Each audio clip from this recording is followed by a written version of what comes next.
Hello, everybody. Hello, everybody. It is Wednesday. It is Knightcast Day. We have a ton of news that broke well over into the night and has everybody up in arms. We have a lot to talk about, like with what's going on in the world of gaming, in the world of film, and of course, we'll get to the big one in a little bit. However, unfortunately, we had an we I just found out from my friend Yuri that the voice I can't even talk right now. Comedian and Jimmy Neutron star Jeff Garcia has passed away. Sadly, the age of 50, sadly. He was just hospitalized, and then even months prior, he was having some issues. But 50 years old, folks, that's too young in this life. I just want to say that at the same time, that, hey, thank you for making us laugh on Jimmy Neutron. Even if some of the episodes weren't as good as I remember them, he made people laugh. It's part of the childhood. So rest in peace, good sir. Whew, 50's too young. Yes, indeed. And also we also lost a legendary icon of Mortal Kombat. Um the guy who played Shang Tsung in the Mortal Kombat movie. Ooh, excuse me. Who recently reprised that very role much later and came into the Mortal Kombat game. So that was a fun surprise. Um uh Carrie Right here. Yep, Carrie Hiroyuki Tagawa, known for his role as Shang Tsung in Mortal Kombat, the 1995 one, which is one of my favorite ones, one of my favorites. Um, Also, Johnny Tsunami's one of the he was in the Johnny Tsunami movie where he played the uncle for Johnny Tsunami. So remember that as well. that too. Um, fantastic actor. He also played Shang in The Last Emperor, which is a very good movie. I actually watched that one.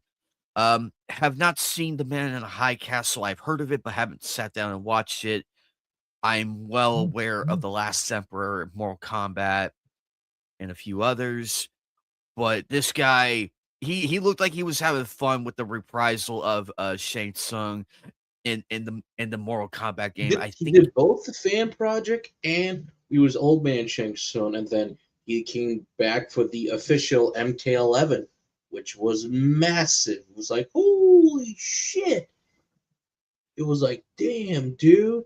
That was bad. That was a badass move actually. So happy he got in one last performance as the character. So and he probably would have had a cameo role somewhere for Mortal Kombat 2. So, because if he came back for 11, it's like I'm pretty sure Ed and or hopefully there was some talks like, do you want to get a quick cameo in MK2? I hope he took up on that offer because if I were him, I would like make sure I get every cameo possible, do everything I can. But Yeah. yeah, So yeah, sadly lost. Oh God, sadly lost. Sadly lost Togawa Sensei, but also if you guys want a little update of that, what everybody means by like, wait, what do you mean that he was? Yeah, he was the Jimmy Neutron actor over here. Or Garcia, yeah, he was hospitalized a little over a month ago with phenomena back in November. So it's like he was discharged, and then condition took a turn for the worse. But stuff like this sneaks up on you for a little because you're doing completely fine for a while, and then it's like shit. But yeah, very sad, very sudden, too soon. But that's kind of like getting more into it completely. So it's like probably other any other comp- compilations as well, but it's like too soon for this gentleman. Too soon.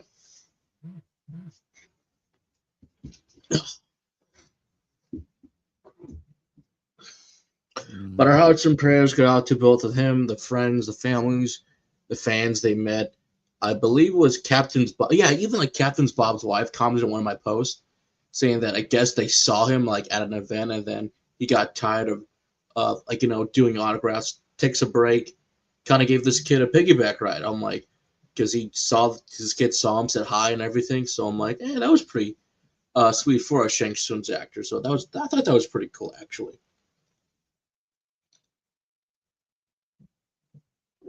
Oh, I agree. Sad in the industry. Oh, it's lung. Oh man, lung collapse. Ow. Oh, I hope I never experience that. That sounds horrifying. It's terrible. Ooh. I know someone who had like the lungs collapsed many years ago, but that's for a different time. Hey, But anyways, in some of the gaming stuff news, everybody's been wondering what the hell this statue is for the upcoming Game Awards. Everyone's like, oh, but you see stuff from vaguely God of War, different enemy types from various different games across all the generations from Gen 1 all the way to the current gen. Everybody's wondering, what the hell is this? So apparently, people thought, hey, there's a Divinity original. There's a trademark for hold on, let me pull this up quickly because I got it. For 3, there was a trademark for because people thought like this all the way over here that they thought there's like, oh wait, there's actually a trademark from Divinity Original Sin, because you look at this and you go back to the poster that I'm going to show you just a little bit.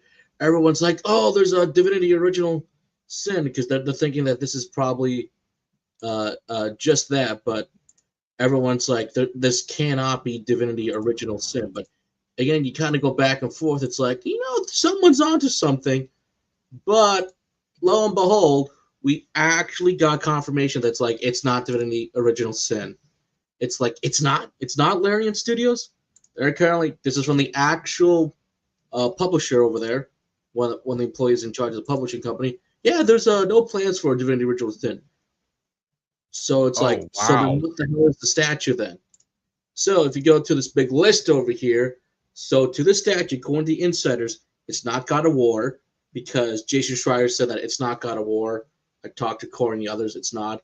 According to Corey, the director of God of War are 2018 and Ragnarok, he said it's not God of War. Sure, Corey. Sure. It's not Diablo 4 DLC. It's not Half-Life 3. It's not Lords of the Fallen. Those developers kind of got in a little bit, and they said, like, hey, it's not ours. We'll tell you what it is. People thought it was Elder Scrolls because they thought it was like something from one of the Elder Scrolls game. It's not Elder Scrolls, so whatever it is, it's believable. Like, what the hell is this thing? The believable aspect is, I could believe it with Elder Scrolls. I could believe it. Same with God of War. I don't see Half-Life 3. I don't see it. I do not. But then this popped up quickly. Very ominous. The blank are silent. Bleeds. A new blank stirs. So tomorrow's the big event, and this was out 5 days ago. So tomorrow's the big event. Which, by the way, we will be going live Shameless plug, but we got to do it. Tomorrow at 5:20. We're going to miss about a good 20 minutes in the pre-show of it. 5:20 p.m. 5:20 p.m. Or depending on what time I get home after 5. I have it set up, ready to go. I just got to fire it up, and then we'll watch it. I know we're going to miss a little bit because I get off at 4:30 tomorrow, but that's okay. I'm okay missing the pre-show as long as we make it to the actual show. That's all I really care about. So nobody knows exactly what this damn thing is. And I don't either. This is just like, okay, let me go to Jeff, actually, and let me try to find the statue, because it's like, what the hell is this thing? But they all keep saying the one thing. It's like, yeah, it looks cool, doesn't it? I'm like, It I'm like, does, but what the hell is it? What the it hell seemed am I like looking at? just That's for an everybody. entire week, everyone's like, what the hell is it? Maybe it's on Jeff, or let me go to the game world. Because I know it's somewhere. Foot guy. I don't want to talk about Foot guy. I got my opinions about that already. Uh-oh. Probably one of the main things that people are going to watch it for is Fluke Guy, so they can get to all the different awards. But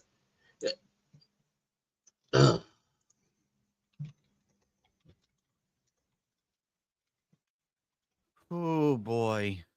okay, where is it? Where it should be? Aha, there it is. Because what is this thing? It looks cool. It looks awesome. So it's not any of the big names so far. But what Oh. exactly is it? It it look it looks like it looks like a door. Upon closer inspection, it looks like a door. See all the But different enemy types. People thought it was God of War because you see the serpent snake here. People say, oh, you see the alligators and a few other enemies. They thought it would be Elder Scrolls, but it's like not necessarily. It's like yes, no, and then it's like, then what the hell is it then? I am a little concerned of what's going to happen, but whatever it is, two things are going to happen. Well, three things are going to happen. Everyone's going to be shocked. And if it is a new IP, everyone's gonna go like, "Oh shit, awesome!" If it's an older game coming back with a brand new entry, people will go crazy for it. Or it's gonna be clever marketing for a shitty mobile game. That'll be funny. All the oh, speculation and that would be everything a is like they'll do a smack in the shitty mobile face.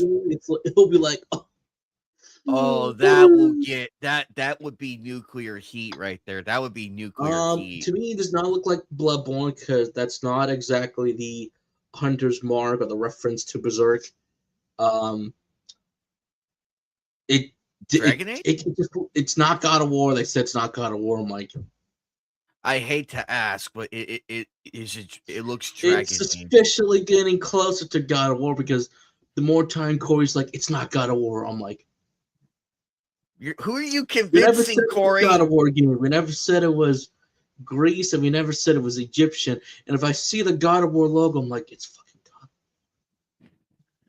And I'm just gonna be like, nope, sorry, no, I told you, I warned all of you, but no one would listen to me. We don't need the Egyptian mythology. They're like, yes, we do. No, you don't. Get ready to be massively disappointed.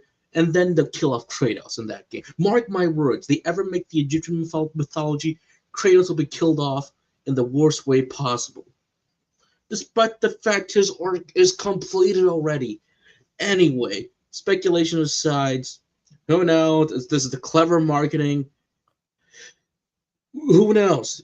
It's not the John Romeo game because that's a whole different can of worms right now. But who Yeah. knows? So, but Yeah, Pokemon game retcon is ridiculous. Pokemon Go retcons one thing. So I do got a little bit of a little bit of some Fallout stuff over here going on.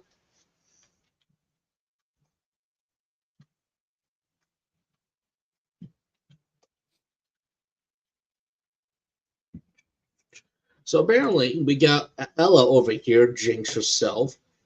Is actually says that if actually gonna play GTA 6, she says like, I'll give it a go, but I like relaxing games. This isn't quite an intense one. I'm playing Concrete Genie, Epic Games, and Genie's lovely games. But at the same time, I think people also did ask if she'll play the Fallout games, and I was like, wait, she said she'll play the Fallout games? And it's like, yeah, she said she'll play the Fallout games. Like, she said she'll give it a shot. She said she'll give them a try, actually. So,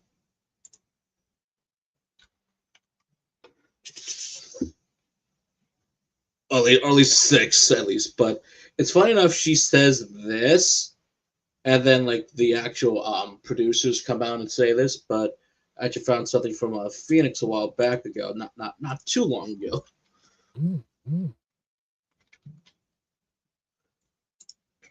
About because there's another actor from the show that's because they keep asking like, "Hey, are you gonna play any of the games, any one of them?"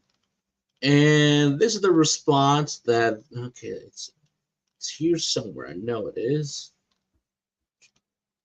It wasn't that long ago.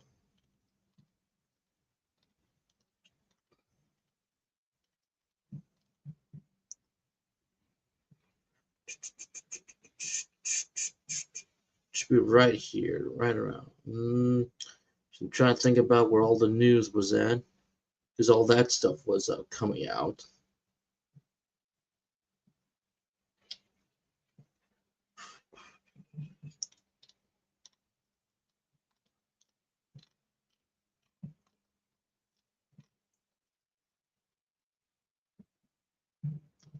No, where is it? Was it that? There it is. So, got someone right here. They asked Walton Gongs, who plays who's one of the main characters in the Fallout show for Amazon. He basically said, "I won't play them. I'm not interested." He thinks playing them will break its immersion with the world. All of a sudden, I'm looking to the world from a very different perspective than seen on screen. I believe the ghoul exists in the world. The best way to serve the fans is to go work every single day. I believe the criticism that I am circumstance that I'm presented with. That is a big how do you do to say video games are for nerds. I ain't no nerd. Please roll the clip. Because, excuse me? Excuse me. You're not. They just ask you if you're going to play the games.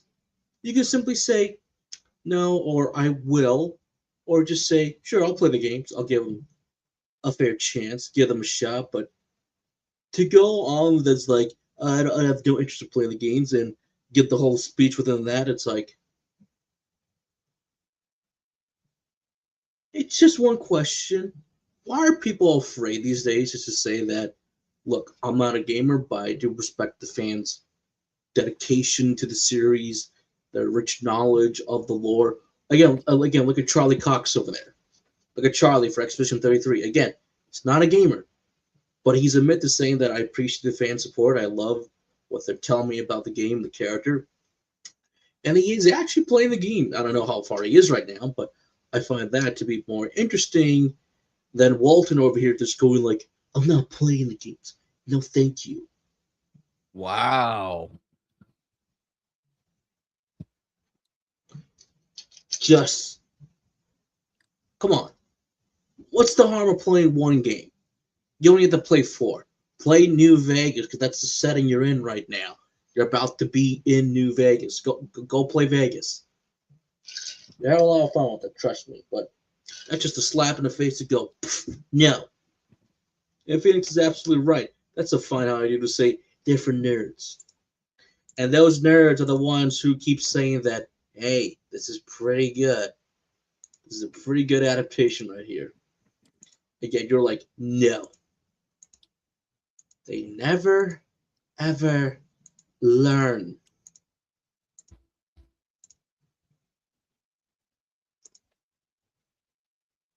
But other gaming news I have right here. The Bandai Namco Harada Sensei is leaving Bandai at the end of this year, actually. Hey, McTell, what's up, buddy? Oh my goodness, he's leaving?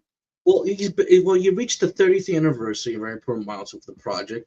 I devoted much life to. I felt this is the most fitting moment to bring one chapter to a close. Now, you guys can read this full statement right here.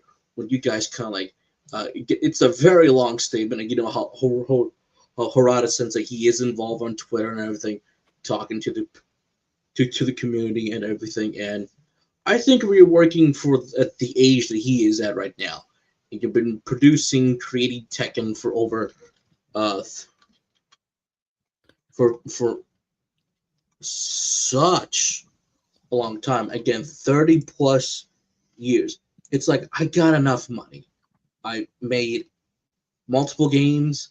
multiple main lines, the spin-offs.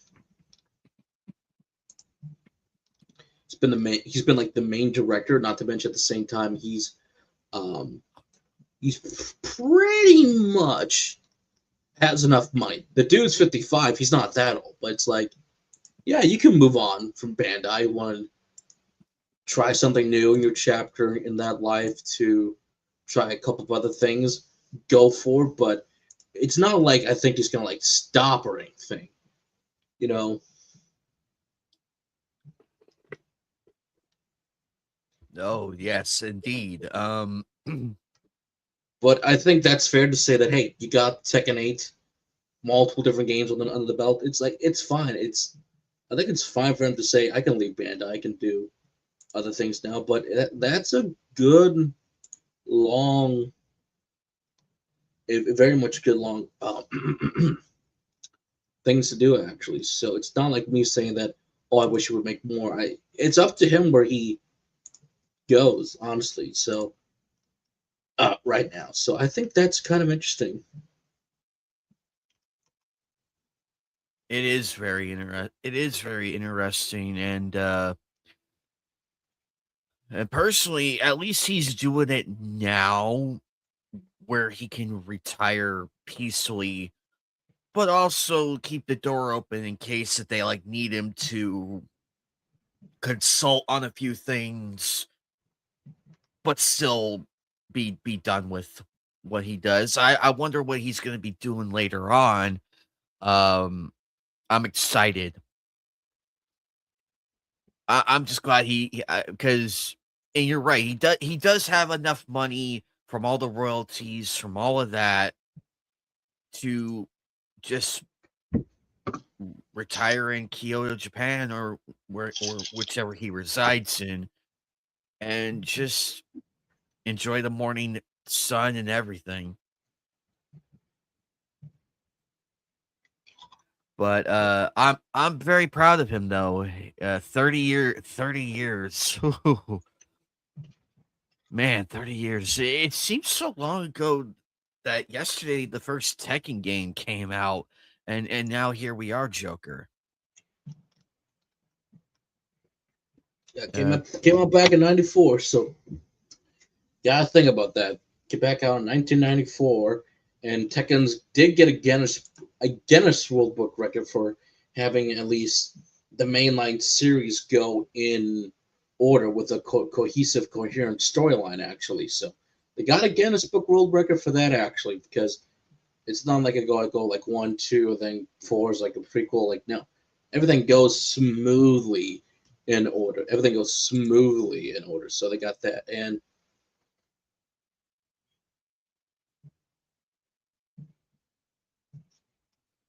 I think that that's safe for Harada to leave.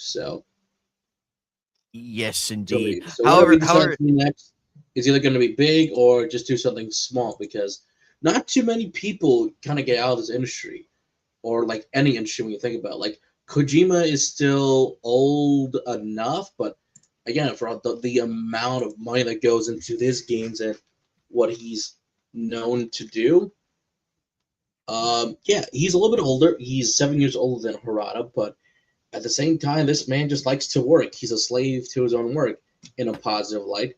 That's why like all of his games are either just questioning and debating.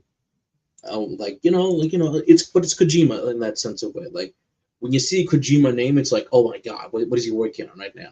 To say to so many other people out there for industries or whatnot. Like even seeing a Stanley Kubrick movie was always a highlight and everything else. But even someone like Tetsuya Nomura in recent years, he said like in interviews that like, I only got like a couple more projects left in me, and then I'm gonna get out of here. Some people are gonna say, no, no, no, he can't leave. But again, he's 55 as well, guys. And we look at what Nomura has worked on. Like Nomura's been like everything. He's been a debugger. He's a battle graphic designer point. He's a monster designer. Very much a character designer. He did some stuff on the tech side to character designers and everything. So the thing is, he's also has a lot of money too, and can just be like, I can get out of here. I've done enough. Yep. There comes a point in our lives when it's like we've been at this for 30 years. It's okay to walk away. But Joker is right though. It is difficult to get out of an industry as big as this. Or even like Hollywood. Like I keep saying, Clint should just retire. I Yes. know he's still making movies, but think every day I get nervous. It's like just retire safely. You've done enough. And he kind of was in that semi-retirement after The Mule, because I remember he said this will be the last movie I work on, and then it's like, I'll do another one. So it's like, okay, now he's done, and then it's like, I'll do one more. It's like, please, you've done enough. I am very much grateful he still directs, but at the same time, when he's acting, you can tell this is just an old man. It's kind of funny seeing him driving a few things because this is an old man driving, not a younger man anymore.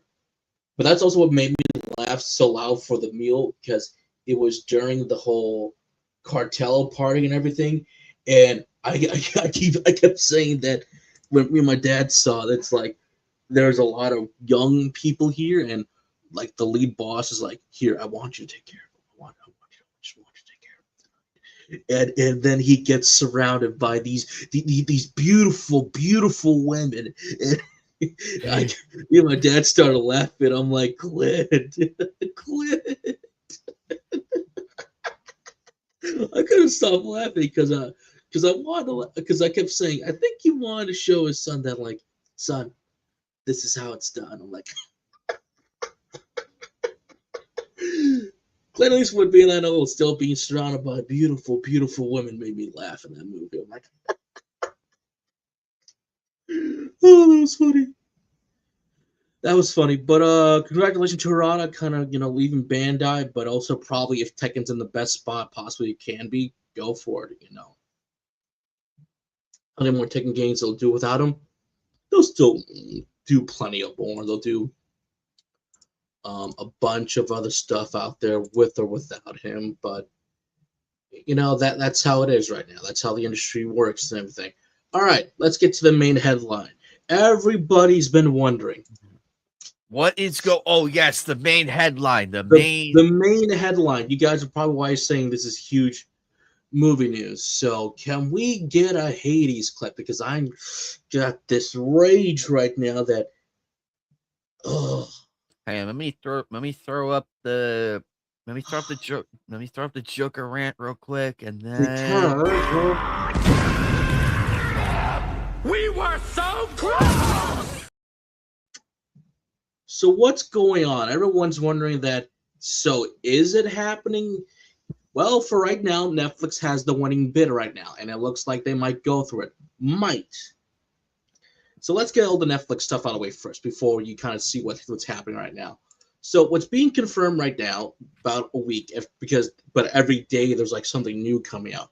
Netflix confirms it will acquire Warner Brothers, including its film and television studios, HBO Max and HBO, for about $82.7 billion, billions, after the separation with a capital B, which is expected to be completed in Q3 2026.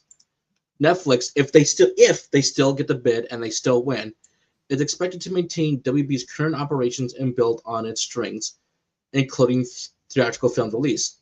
That's a lie because they said right now, because I don't have it quite up right now, they reduced the amount of time that for theaters, saying that it will only be a 2-month theatrical run instead of the full 3 months, if not longer. So remember that. Keep that in mind. We'll come back to that later in a little bit. Netflix says it'll offer more choices and great value for customers, enhanced series capabilities, and great value for all talent. That's a bunch of lies right there, because $82.7 billion, billions, easily could have gone to several shows they could have revived to at least give them additional season, like Mindhunter, Glow. They could have continued Shadows and Bones. They could have made Henry Cavill happy and fire the showrunners and do the Witcher series properly. They could have done keep from the creators of Dark. They could have kept their show going, a few others. So I do like that. That's what a lot of people are saying. which is true correctly because they're also saying that it's Netflix, guys. Remember, they're the ones that say that, well, you're nominated for the Golden Globes and Emmys, but your show's canceled. Yet they still get nominated for Emmys and Golden Globes out there. So remember that. Keep that. Yep. And Out 82. there. There's more to that, but I'll let you continue. Keep in mind, folks, this is we also covered this with the Activision Blizzard Microsoft stuff that happened. It's so odd. You know what's so weird, Joker? This is the exact same thing that happened last year. Except it was Crunchyroll as well. Yeah, with Mike, with all of this, it's gone full circle, ladies and gentlemen. It's gone full circle. It started with the Microsoft Activision Blizzard debacle. Then the Crunchyroll Sony bullshit that we literally raised alarms about. And now this. I'm waiting for the FTC to come out again. I'm waiting for the FTC to come out. I'm trying to find an article for that as well because they are looking into that.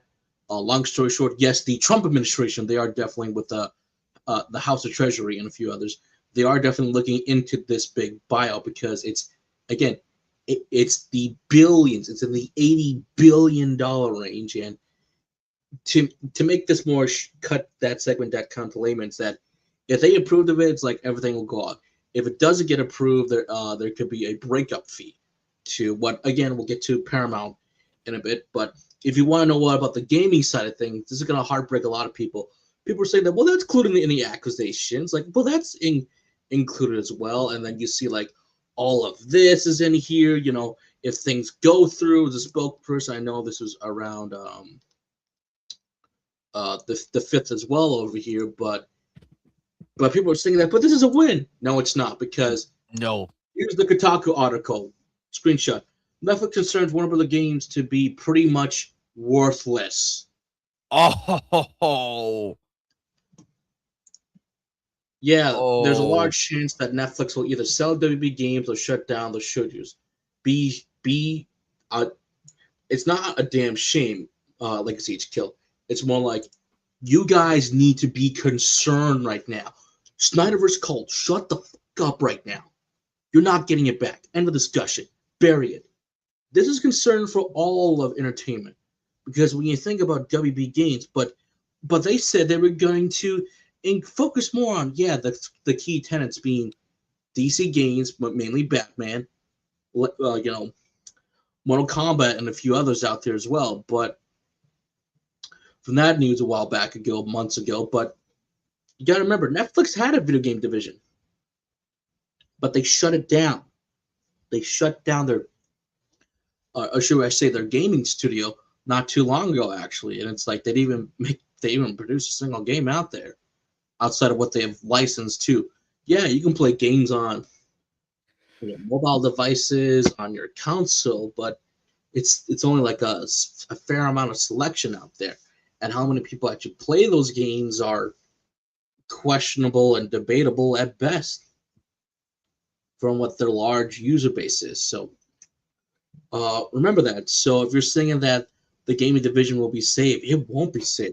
If Kotaku's putting out an article saying that, much as I hate Kotaku, they're right.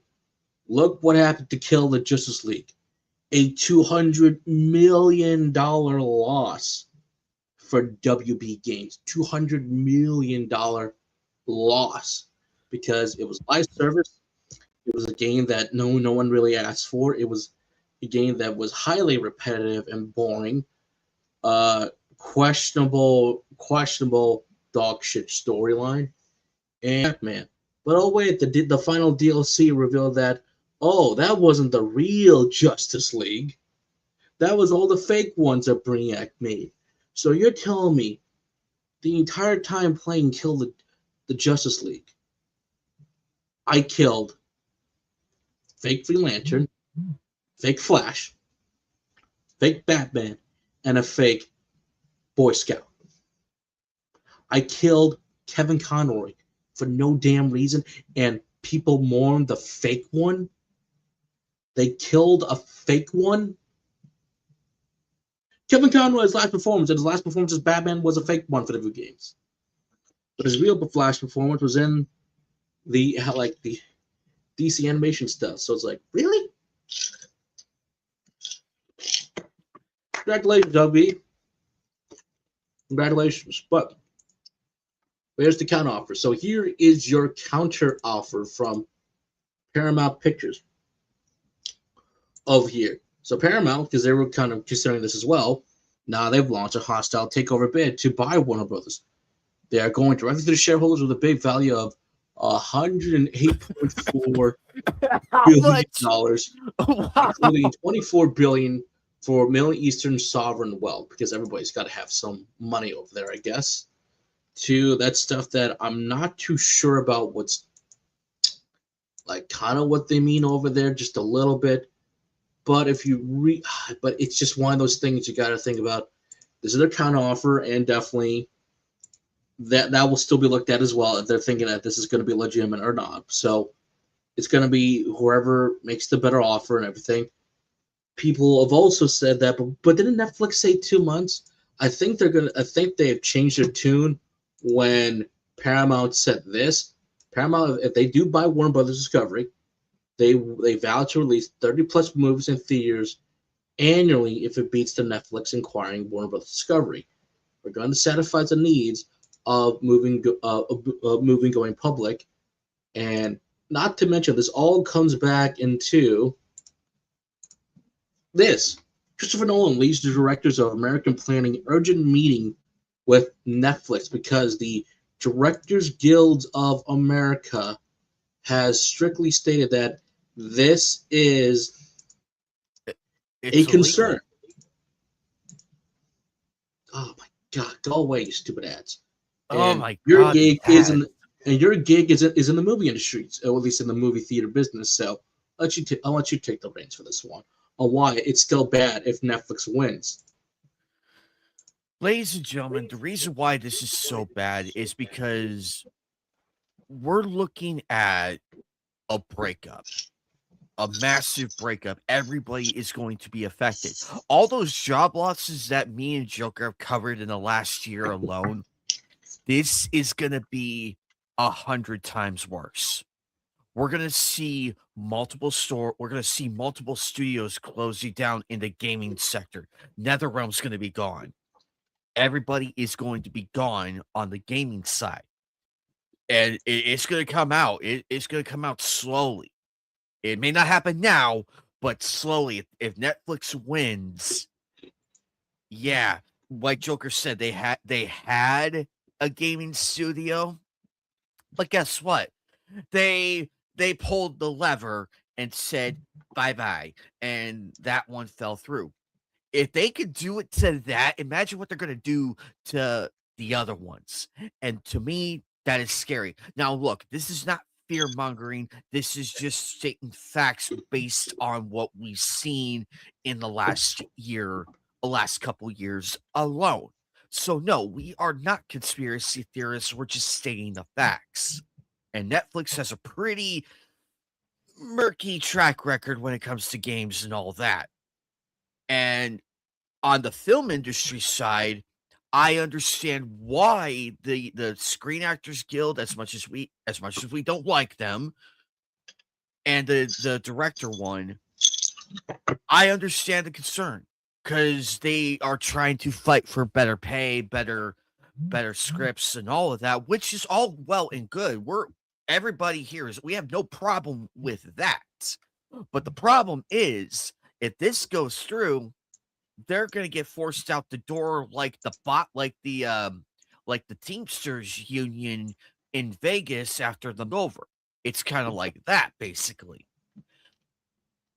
But people are like, but the Ciderverse, shut the fuck up with that. Shut the fuck up with that. This is way more important. With that being said, Netflix does not care. They don't care about moviegoers. They don't care. They said it themselves. Out in the open, right in front of the whole damn world. If that doesn't concern the people, I don't know what will. But with Paramount, it's a different story because yeah, Paramount may have made some questionable things, but they have shown that they can actually do something right when the going gets tough. And I trust them a bit more than Netflix. Because look, they got a Sonic. They gave us Sonic series. I have hopes for this. And Paramount just came in with that $100 billion. Thank you, Dr. Evil. $100 billion. Jokes aside, this is not good. Even the Writers Guild of America is also concerned. You have three, it's bad when all three guilds are worried. And, It's bad. and may I remind people, this is what Ted Sanders said about Bobby Harmer. There's no reason to believe this movie itself is better than any size. Here's the issue. The reason why Barbieheimer worked was simply this. It got people to get in the damn fucking movie theater. It was an experience. It was a joke like, oh, Barbieheimer.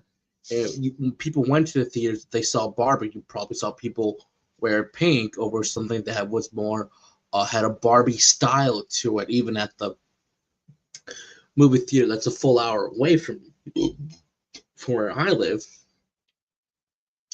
It was completely what the lady at my work said, that it was amazing. There were people wearing pink, different costumes, said this grandma lady looked wonderful that someone's daughter got a photo with.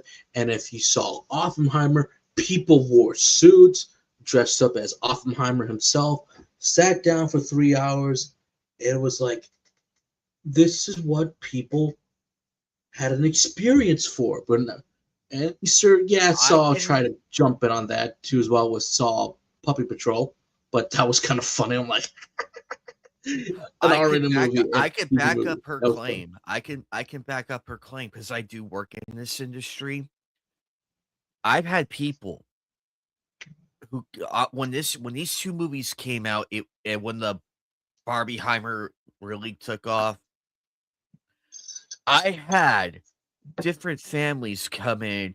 Some people, and you could tell right away what they were going to go see. There was this family group. Half of them dressed up as characters from Barbie. The other half dressed up as people from the 1940s like Oppenheimer. They're like, yeah, we're going to go see Oppenheimer and Barbie. They bought both tickets to both movies in one transaction. Oh, sweet. It was a wild experience. When I saw, that's the thing. It's the experience, ladies and gentlemen. Experience. You can't get that on Netflix, sadly. Or no, it's HBO. like, as much as I do like Netflix, again, they have produced some good movies over there, like the Extraction series, some of the Wes Anderson movies that came to Netflix. David Fincher's got a couple of them over there, being The Killers and Manx. Those are pretty good. They're also very good at I do tell people constantly go watch I Am Mother or stuff that get they have produced several award-winning films out there like Roma, All Quiet on the Western Front, and a few others out there. So they do compete as very much well, Marriage Story as well. They even produce, again, the big one from Martin Scorsese over there, probably his last gangster movie he was ever going to do in his life, The Irishman, which I still think somebody should have won at least a damn award for that fucking movie. 3-hour masterpiece over there. Or their distribution rights area is also very good. They distribute some of my favorite Korean films over the years that I'm glad they have the distribution rights to, or their documentary. I don't think a lot of people are talking about their document side, which is actually getting a little bit better as the years go on, and which I think are great. There's still a couple stinkers here and there, but Netflix can be good, but they're playing devil's advocate here because, like I said about the experience, here's something from Culture Crave who kind of combined everything together. And I want you to again, is to say some insider claims that Netflix will only give WB Films a 2-week theatrical windows. Another source denied this, Some people say it'll be 2 months.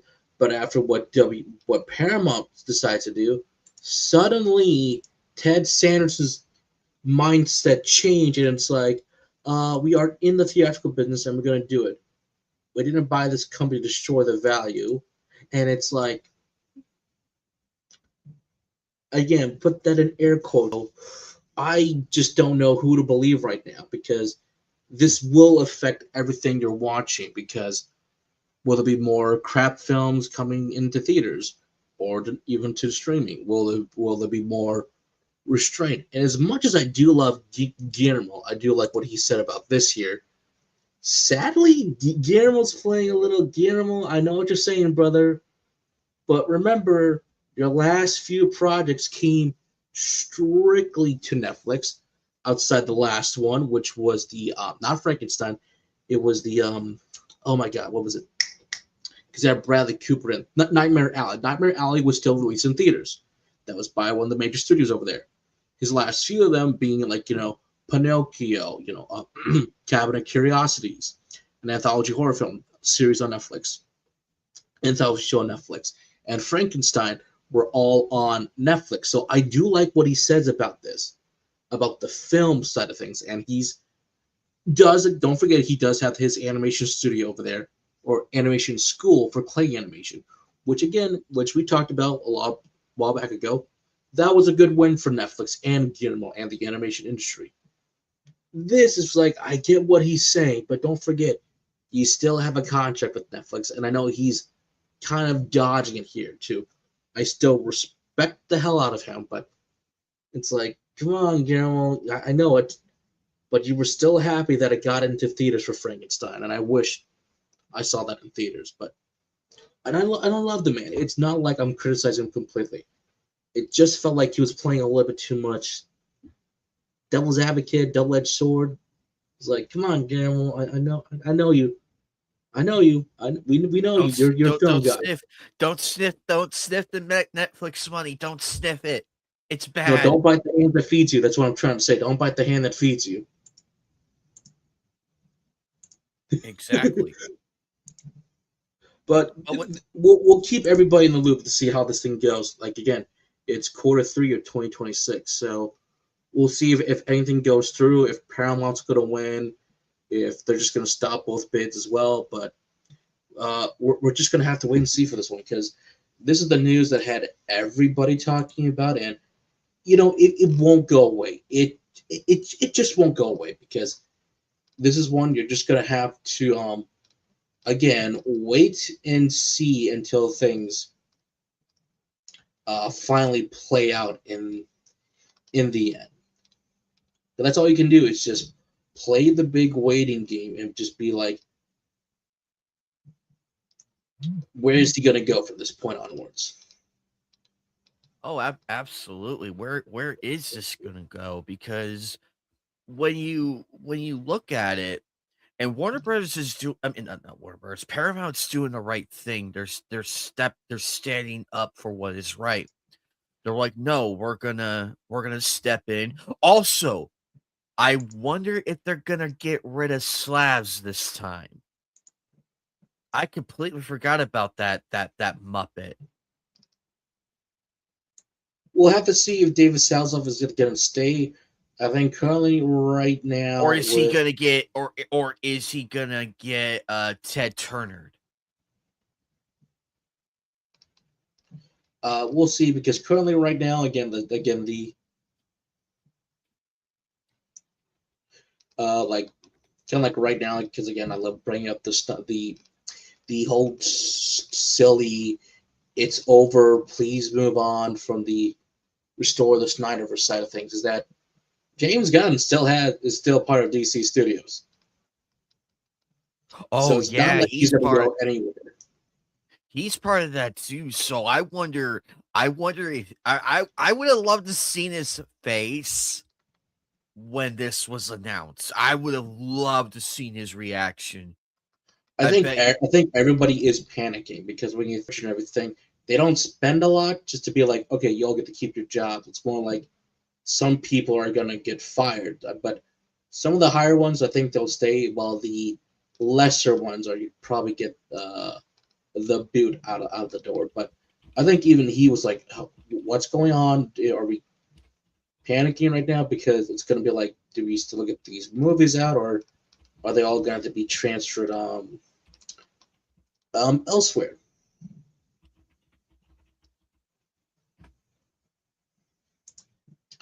But that's the end of these like big, huge, long rants. So let's get to something that's still more positive. And because I brought up DC and everything, get rid of the rant because let's get to some stuff that's more positive. Because tomorrow's there's the trailer, but there's still some good first looks still. Because tomorrow we will get Supergirl the trailer, and ooh, I'm getting excited, man. I'm it's like finally on the big screen after the last two failed attempts. Finally, a proper Supergirl movie that I can get behind. No, she's just not like a supporting character in the darn Flash movie or the. Did they produce the wrong movie with the other actress many years ago? Because I think they I have did. a fever dream with that one when I was watching that on Netflix. I'm like, this is what they all okayed. Did we get the wrong version? I Because there's think a skit from Nostalgic Critic where he says, "Are we sure this is the actual movie version, or is this the adult film version?" Like, because how it's written, it's like, "Are we sure this isn't the adult film version?" yeah, that one was really, really bad. I'm like, where are we in this? But thankfully, it took them many years to get it right. After the wonderful years of having better Supergirls on the DC animation side of things, so I do like Millie. I think she's going to fit the character very much wonderful. And even when you see like some of her other looks at Supergirl, again, I love this costume. So good. It is so good. Like even just a quick snippet that we got in the Superman movie of this year is like, oh my god, she just fits this version of Kara so very well. And I love the fact they are actually adapting the comic of Superwoman, Woman of Tomorrow. So this will be interesting how well this will translate to the big screen. Ooh, she looks good in this. And that is the correct outfit. That is the It's the correct correct outfit. outfit. I love her smug little look. I love the trench coat. It goes along with it. I can't wait to see the sword because I think in the comic or whatever. Also, this time around, please show us. Miss. Okay, hold on. Which one was that again? No, ladies and gentlemen, not Nancy Benoit. No, not that one. There's a different one. But she looks really good in oh, we better get a Power Girl tease. I will literally cream the seats if we get a Power Girl tease. Oh, Melissa Bonnet. Melissa Bonnet. I thought she was fine for a while, but then I didn't really catch up to the later Supergirl shows, so I have no idea how well that would do it. But I absolutely love this, and I wouldn't be surprised if we see some of the cameos from the other Supergirls over the years. So this will be interesting how things go. But I'm excited. The trailer's out tomorrow, but the movie's not out till next year. So finally, I can't wait to see what this film looks like. And we do kind of get quick glimpses in the again the coming tomorrow with the trailer stuff that we will see Krypton and a few others. So we shall see, and hopefully we'll see Jason Momoa and his glorious return to the DC universe now as Lobo. That man was born to play Lobo. Yes, I'm excited for Lobo. I want it. And Jason Momoa fits it. He has the look, the physique for a fact that it's gonna be a wonderful occasion. Oh god, I just saw the date. 6/26/26. I know that's coincided with the another film that I have over here as well. But This is well, gonna be good. it's actually not too. Well, it's like a week comes out a week and a half beforehand. But let's get to proper marketing. Mysterious billboards for Steven Spielberg's next film has been found in Los Angeles and Times Squares. All will be disclosed. Spielberg, 6/12/26. Ooh. Welcome See, back, there proper marketing. See, this is how you market, ladies and gentlemen. You find the biggest billboard on the fucking country You, you and don't tell us promote what it. this film is about. Yes, this is definitely the untitled UFO movie that he's working on, but this is how you do marketing. Not people with the big name posters or like the usual posters we see. When the marketing campaign is good, we talk about it. Again, look at Cloverfield. We had no idea what this movie was about. Just a few posters of the destroyed Empire, no, Statue of Liberty in New York City, or a trailer that everybody saw that was like, what is this movie? But it comes out in January. All right, might as well see it then. And then it's kind of like stuff like that. So it builds the mysterious, it builds intrigue.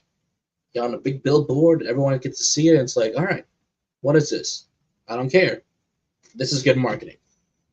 Let's get back to this marketing, please.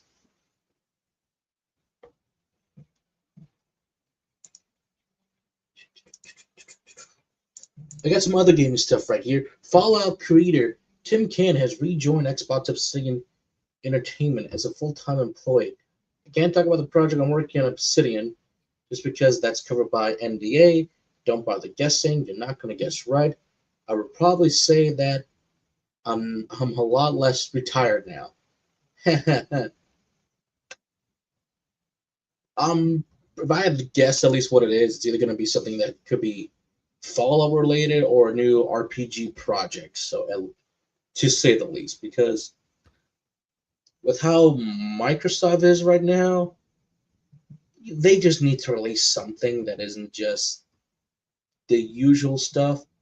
There's speculation of what they might be doing, but I find that interesting. He came back. It's like it's a little oddly timed, but it's like okay, that's cool.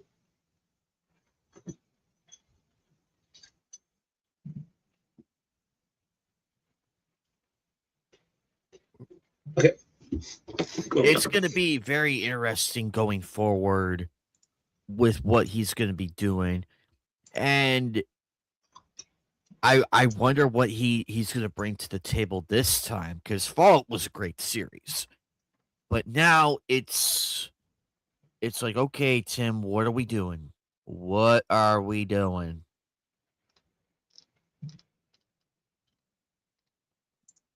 Oh. Oh yeah, of course, the NDAs. The NDAs. Non-disclosure agreement. Just remember that. And I would just remember that because they really can't talk about that stuff until things get approved. And it's like, oh, once we know, then everybody else will know. But again, I can be a little bit more happy for next year. But still, please see The Bone Temple for 28 years later, because we still need to get that third film. And it looks like Sony is thinking ahead, because they have already said yes, that it is going to happen for the final film in the 28 years trilogy, with Colin Murphy returning for his iconic role he did so many years ago. Thank you. Thank you, Sony. That's a proper win right there. We still don't know what the movie's going to be about, but Alex Garden, writer of all the movies, he said he is returning to write this one, so that is a positive.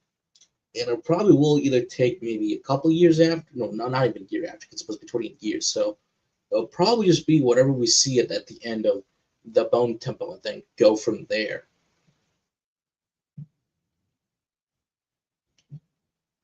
Oh, absolutely. This is very wonderful news. And look, we may rag on Sony here and there for all the bullshit, but when they do something right, we'll give it credit where credit is due. This is a very smart move. Get this man in place immediately before anything else happens. That is an interesting question.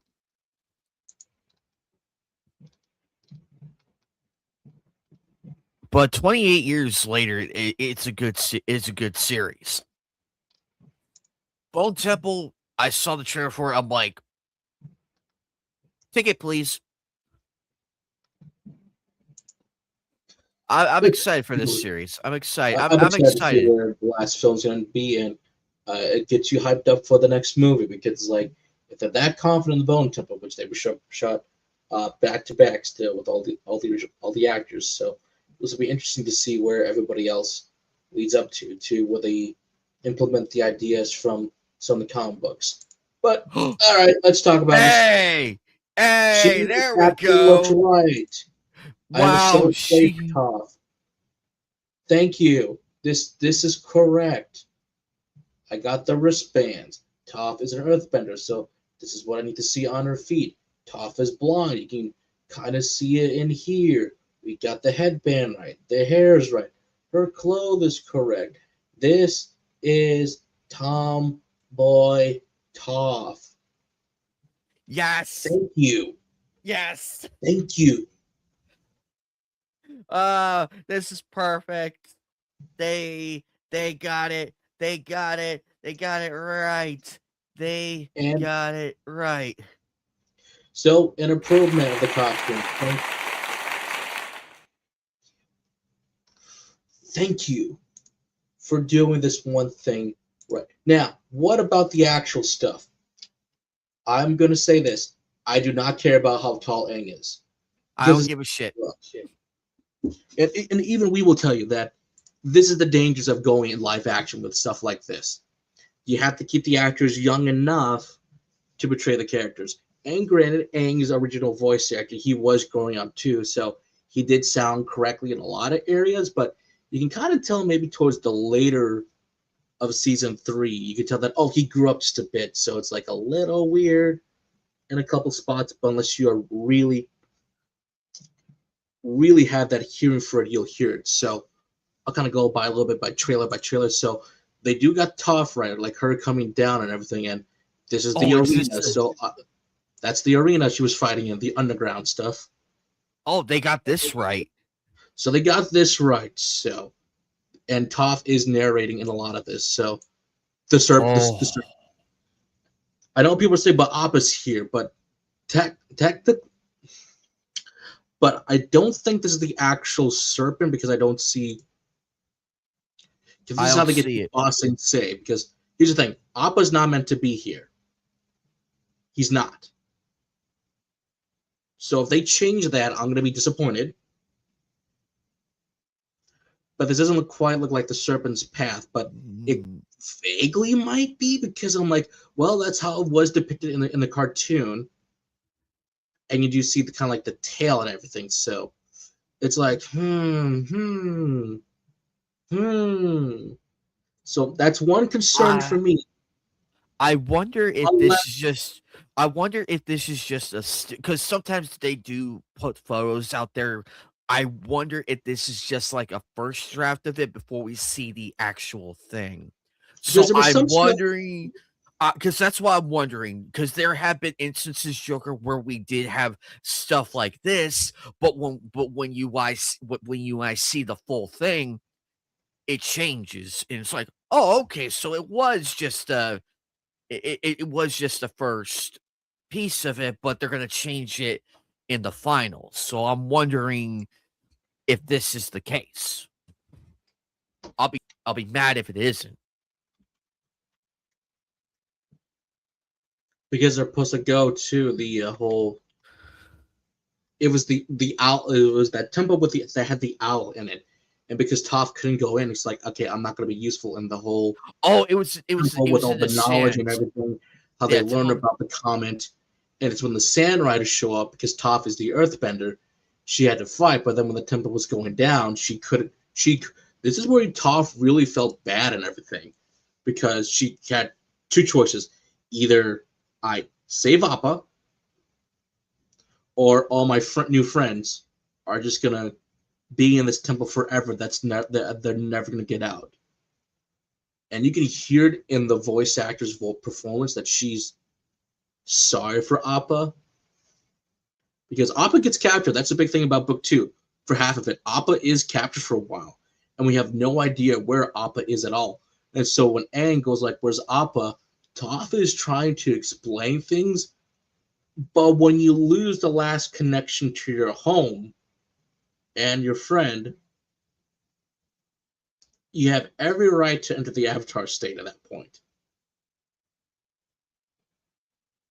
Yeah, that episode was heartbreaking because you could just tell, you could just hear it, like the words and everything, and it's really not Toph's fault because It was two options. remember she was heavily disadvantaged because the sand, like as mentioned, she can't see a damn thing. Like she really can't see a damn thing. Because remember, she's barefoot, and even and when she's walking on surfaces like this, she's blind. But And people are gonna say, but Toph can feel the vibe. She's not she's still a badass. She didn't quite adapt to the sand quite yet. That's why when you see the death battle, she's fighting Gaara. It's like now it's the Toph who's invented metal, Toph who got better feeling the vibration. So yes, that includes the sand. But at that stage for Toph, she didn't quite so loose compared to the actual ground. Small little details you miss out about that actually during the arena versus the sand. She couldn't quite do it yet. So, and that's why I said the second option was that you need to save Aang and everybody else. So which choice was going to be? Do your best to save Appa or save them? She chose her friends. And that's why when Appa's captured, I love the whole Dutch angle tilt shot they have on Toph, because you can feel the way that she's like, "I'm sorry." You can feel it in that moment, like she's sorry. But I'm excited though. This is going to be really good. This will be interesting, with at least because I know this is the serpent. I know this is the serpent path. It has to be because of how it's angled. How it like goes up and then it goes down. This has to be Serpent's Path. Okay, let's see here. Right, this has to be it, because this has to be it. Because I'm like, just comparing it to the images, I'm like, this has got a path. This kind of has to be, unless, because there's no way Appa would be here unless Aang is just seeing Appa here. Or then again, they could extend the lore, because there are some well, actually, I'll show you because as well, because when we get back to this, we do actually see. Yay! Yep. So we get that. We get our other writers. So yeah. So this is what was solely missing in season 1, actually, because we are missing all the children they come across and everything in the southern the northern air temple, which they should have been in season 1. So you get to miss out on all these little kids and everything, and how we got the proper introduction to the Fire Nation airships, what they would get later, because the kid's father was working with the Fire Nation, creating all these different inventions for them. One of them being the Fire Nation airships. So I believe this is Toei. Yeah, Toei. Yeah, Toei.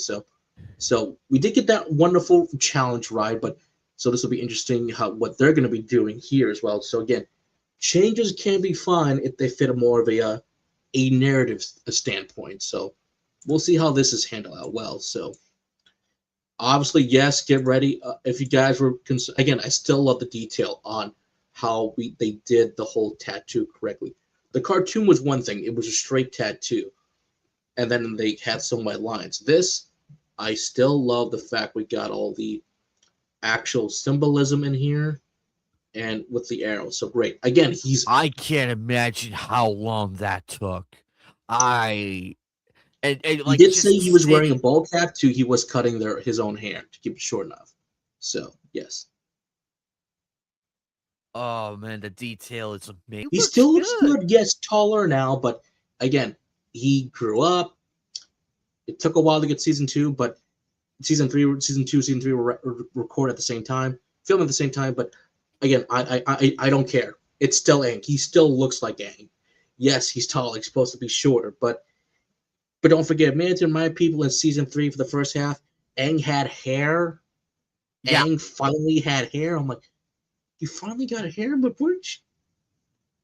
Just saying, imagine, you should have been there when that episode aired when he had hair. It's like, I know, it's like, he's got hair now. I know, he's got hair now.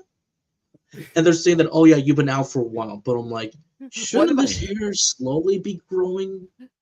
But I'm not going to question a bald kid who's an air nomad. It shocked one of my friends so badly he had to pull out the book because he had the books too for Avatar: The Last Airbender. He had to pull out the book and flip through the fucking page like a madman. It was hilarious to watch. That was funny. Okay, obviously this is going to be important for the series because it is our favorite uncle. Yes, the proper scar now. You finally, I didn't mind his scar in season 1. Because I felt like this is more going to be healing later. That's why it's still burnt all the way, because that's going to take more time. So you guys finally got the proper scar now. Congratulations, I guess. But Uncle teaching Zuko over here lightning bending. That's the important thing, folks. This is lightning bending now. I think you do see a little bit in the trailer. So I'm like, finally lightning bending. So this is going to be great. And what I love about lightning bending, it's just fire bending and water bending combined, which is so cool.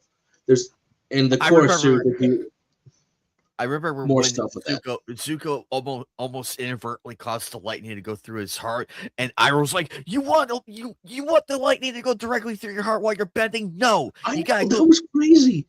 Just the way how you said it too. It's like, no, that's too dangerous. So, thank you for doing this correctly. Again, more of the temple, and then like. There is a secret life. Nope. That's okay. Don't worry. I'm fine. It was only 2 seconds. Okay. So obviously Aang is learning earthbending here. So again, and plus Toph is his mentor. Even though yes, Boomy was one thing, but now he's gonna get a proper teacher with Toph. But at the same time, there's still no firebending. We skipped that guy entirely. And there needs to be a reason why he doesn't firebend, because it's what happened to Katara. So this time around, we finally get the firebending, unless they're just saving for Zuko, which is like, because again, season 3 he does get trained by Zuko to be his proper master and everything, but they also have to go to the Dragon Island over there to learn how to properly learn firebending, because Zuko. Spoiler alert, Zuko does lose his ability to firebend, which is a great part of his character arc and development, which I felt like this is what he needed to learn and why he could beat Azula and everything. So obviously he's training over here, so I do like, and I just love how fast he goes in the water. I love how fast he goes here. I'm like, this is what the gliders should look like and how fast they should be going. And this is not CGI, folks. This is real.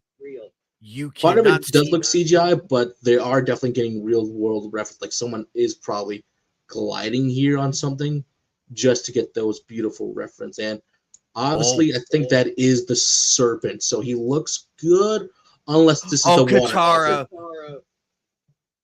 There's Katara, my favorite character. Still has the necklace. Should have lost the necklace. That's okay. But it's okay. I'm fine with that. She lost it? She should have lost the necklace in season 1. She should have, but I don't think she did. I need to go back to the live action show to see if they actually ever did the necklace. I don't think they did, but in season 1 of the animation show, she lost the necklace, which is very important on why Zuko could find her and give her back to her later. So unless they're back on Kyoshi Island doing this again, that's one thing, but this just might be the serpent. So I'm like, the serpent does look good. I was like, ooh. Got him correctly. But this is no water elephant. But if they put the water elephant back in here and he rides it, I can forgive the entire show. just by doing that. Because I know the damage We with need the season 1 is elephant. that We need the elephant. need the water elephant. Just let her ride the damn water elephant. That's all I want in season 1. But you redeemed yourself in a few things here and there, so there's that as well. But my other complaint is Avatar is varying with the colors, so please, my photographers, just add some color, please. Some shots still look great, but I do miss the beautiful like Eagle Rider would agree with you. Eagle Rider would agree with you here. Yeah. She'd be like, "Wow, what focus did they use? Who did this?" It's not just the focus, because some of these shots, again, despite like this shot looking really good, it still has that, as people call, the streaming vibe, or they're using too much digital. But there's a lot more to that with, like, say, cinematography. But visually, from a visual standpoint, it looks fine. But I'm still missing some colors and contrast. Yes, we still got Aang's outfit correct, the guitars, but this shot could almost be in any film, actually, really. So to me, I would have set this more like during like the golden hour, getting like those beautiful goldens, yellows and browns, and have the water be in that beautiful crisp colors. So just to help make it stand out a bit better in my amateur way, and that's how I would do it. Or again, I would go to the show and be like, can go to my cinematographer and my visual people, try to recreate this for the show, like pull something from the show and say, guys, try to recreate that for the shot. So there's that as well. So again, next year, more of the Fire Nation tempo, more of the Fire Nation, always great. My boys suck as always, is great. And yes, here it is in a glorious big debut. Oh, there she is. Is both firebending and it's blue. You did it right. Heck, even the live action show showed you her having the typical orange, but when she got more angry, I saw the blue and I was like, I forgive you, because you did a better job this time around. Why she has the blue. So, and blue is hotter, so her firebending is more hotter than her brother or her father. So keep that in mind. Oh, this looks amazing. So this does look good. Raiden would be proud. Raiden would be proud. Raiden would be proud. Mako would be very proud of the seeing proper blue firebendings as well. So wonderful. So I wish she was just a little taller, because she's supposed to be a little taller than everybody, just a little bit. So, but I do like her outfit. It's different from the show a little bit, but it still has the Fire Nation style of colors, aesthetics correctly. She's got the crown, the little emblem on, and you can see on the outfit as well. So this is what I need. And when you kind of see her move, it's like, oh. Also, there's the crazy face. There's the crazy face. She did the iconic crazy. There it is. There's Azula for everybody. Perfect. So despite the age to height, which is one of my minor issues, this is accurate. Can she act? Yes. This is accurate. This is the most accurate. It's accurate. But funny enough, some of their stunt doubles actually look more like the characters than they do, though. Actually, so I'll kind of pull up one of them just a little bit later in the future. So there's that. Obviously, yes, it'll be covering book 2. There's Tylee. Yeah, Tylee's over here. Oh, there's Tylee. Yes, and I think that is one of the 9, the circus one. Yes, because Tylee is right there. Tylee is right there. God bless America. What is her name? What's the other name? The one who could literally do that creepy muscle numbing technique where you can't bend at all. That was creepy. Hold on. Tylee's in the background right here. There's Tylee in the background. This is Zuko's first girlfriend. Yep. Mai. There we go. There's Mai. There's Mai. Okay, that's Mai. So okay, Mai they got her right. Here. Funny enough, okay. Mai's stunt double looks more like Mai than she does. But funny enough, she's dating one of the Stranger Things actors. So, so I find that to be kind of cool. But they are getting them correctly. Like Tylee fights with Kunai, and she's more hand to hand. My favorite character next to Toph, Suki's back yet again. So yay! In the correct armor, the correct face. Kyoshi Island for season 1, episode 2 was one of the better ones because they still had Sokka with the sexist in there. Suki was still an awesome character. She taught Sokka early on enough to learn training. Excellent. They did kiss just a bit too soon, in my opinion. But then again, she does kiss him before they do leave, which is completely fine. But there's one thing I didn't like. I felt like they did too soon. Is that she took off the makeup first. In season 1, she never took off the makeup until book 2, when they're in the Serpent Pass, or at least trying to get through the secret way to get into Ba Sing Se, instead of going the long way around. That's when she meets Sokka again. She's like, oh, like, hey, you didn't pay for this. And it's like, you don't remember me? Well, then maybe you remember this. And then he's like, Suki! He remembers her. She doesn't remember the face, but he remembers the kiss. That scene was hysterical. With those two. And I It's always like wonder. you remember her based off a kiss? Teach me this technique. Don't forget Jean Valjean. Don't forget Russell Crowe's character remembers Jean Valjean from Les Miserables. Not the face, not the look. It's the lifting. How you remember a man. That's how you know it was Jean Valjean, because he lifted something. Like just him just standing there, just like. That's how you remember him. But also, yes, crazy what our memory does. Crazy what our favorite memory does. Yes, our favorite Kyoshi warrior. So obviously these two are actually fighting against Suki. So this will be interesting how things go down, because I love the action in my match. So that is clean. That's very good. Also, this is my favorite part right here. Water bending on the ocean. Yes. So cool. Again, he's a little bit taller here, but this is them. Again, probably watching the fight with Toph and then being like, you got to fight her, Twinkle Toes. Again, if you do not call her Twinkle Toes, him Twinkle Toes, I'm going to be mad. Obviously, the boulder. You do see the boulder here. The boulder. Just a little bit right there. The boulder. I'm hoping that's the boulder. I'm hoping. The boulder has conflicting feelings of fighting a little girl. All right, the pebble. The boulder's conflicting feelings are over. Oh, so I'm hoping that's the boulder. It'll be great if it is. I hope they do that scene where she kicks up a little bit and he lands on the rock and does that split. It does the.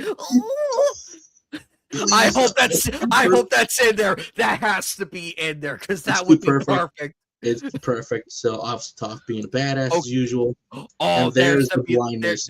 That's accurate. There's the beautiful shot.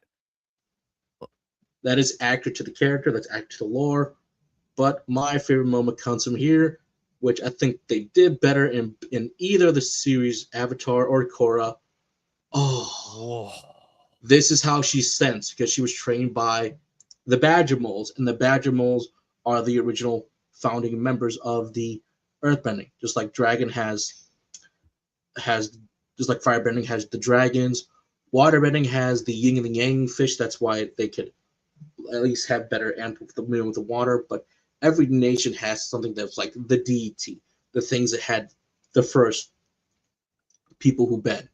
So this looks way better than the cartoons ever did. I was like somebody must have studied the show and be like, let's take this to the next level. And I gotta say, big props. I hope this was a money shot. I hope this is a money shot. This is a money shot. Like, this is perfect. Oh. And obviously they got a little bit of the Arkham games in there for how the sound and everything comes out. Like, oh, so good. So obviously I'm excited. This is, again, still concerning, because I do want them to do more stuff. Hopefully they took the criticism that the fans said, that you need to have more of the adventure. You're allowed to have fun. You're allowed to go a little bit quicker than a show, but remember to have fun. This is about the journey, the experience. Hopefully the writing's a bit better, because I was so iffy with the writing. It's not the most well-written show, at least on the Netflix side. But if you improve the writing, you improve the pacing, I could watch. And please, we need to do these key episodes. We need to do Op is missing, because that entire episode was dedicated to our favorite water bison himself. So we need to do Tales of Ba Sing Se, and most importantly, you know me. We We need need the to Iroh. do Iroh. Well, that's part of Tales of Ba Sing Se. That's all the individual episodes that everybody got to relax. But we need to do the big. We need to do the big one. Zuko's alone. Yes, You that cannot will. do Zuko's. You cannot give him just the blue mask, which is important for his character, and skip Zuko's alone. Because you need to do Zuko's alone. Because that was Zuko at his lowest. At his lowest point. You need to do it. Unless you're saving that for season 3. But I think Zuko's alone was in season 2, because that's when, again, in Aang's lowest point, Katara and Toph helped deliver the baby on the Serpent Pass. You just got to remember that family was pregnant. That Yeah, woman was pregnant. I think they were in that. I think they were in that When I shot. look at it, I'm like, okay, but then why is Appa here? Unless is that just a different bison saying that, oh, we will take you to this, but we can't help you with that. That's what I'm hoping. At least that's their reasoning this time around. But please, please, please, please. That's important for Where's- also but Aang's character, because he is lost all Appa of his hope. is Appa the only bison? He's the only I one, think right? Appa's the only bison left until Okay. because definitely in the Koro show you see more bison, so obviously there must have been at least like something happening between that and there. Because I do remember the entire Air Nation Temple was wiped out. They were wiped out. Yes, some families probably survived, but that's why in Korra in book 3 you start to see you see a lot of different people pop up with, because they kept the spirit realm, the spirits world open. That's where like all the different people that they thought that there's no airbenders anymore, they started to pop up more, because like everything was finally unlocked after so many years. So, well, technically speaking, Aang was the last no airbender. There definitely were people who were in hiding, or at least had the ability to have that technique. They just didn't know it, because it must have been a descendants from some of the Air Nations. So anyway, it comes out next year. So, and then season 3 is obviously the end. So, good luck. I hope for the best.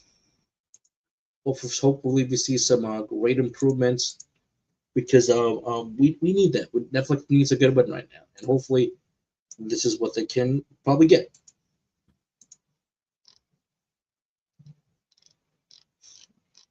Oh, absolutely. Because I'm actually hyped for this season, because it's a perfect step in the right direction. They kind of like with One Piece season 2, they improved. And I'm like, okay, we got something going.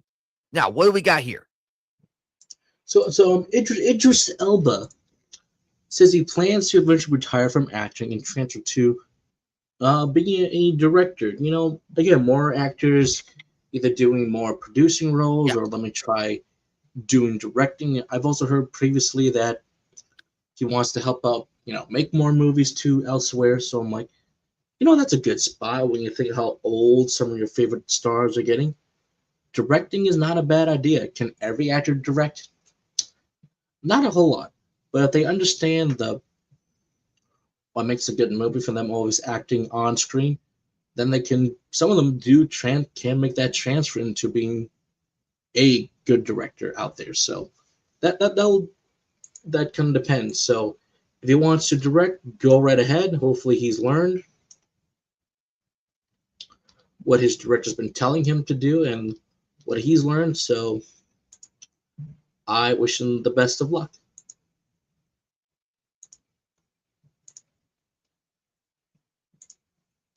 Oh, absolutely. Good luck, Mr. Elba.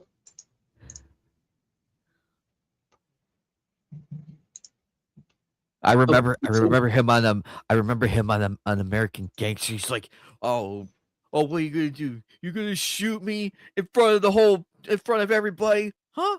Come on, boom. I remember that scene. Just like, Oh, wow, nice. never tempt a man in that situation because he'll do it. Okay. Nice. Oh, So, yes, here we like go. we talked about a few weeks ago about the crossovers between DC and Marvel now.